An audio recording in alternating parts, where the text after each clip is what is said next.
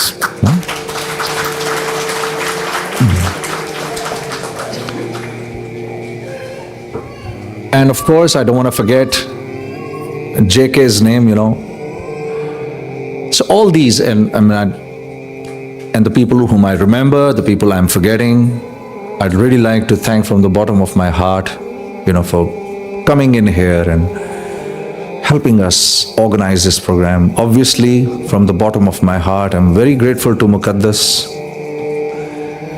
She said that she was going to organize something like this, and all this time whilst she was telling me about it, I thought to myself, you know, it's pretty difficult. I don't know how she's going to do it, but I'm sure she's come across some very nice people, Javed Saab being one of them, and, you know, she has the prayers of her friends and colleagues. And now we are here to do this program. And I also heard that, you know, people from far away have come to attend this program. For you people living in Australia, far away has a different meaning than anybody else. Far away, Australia as it is far away. You know, like far, far away. Who comes to Australia? Goodness me. Whew. Far away.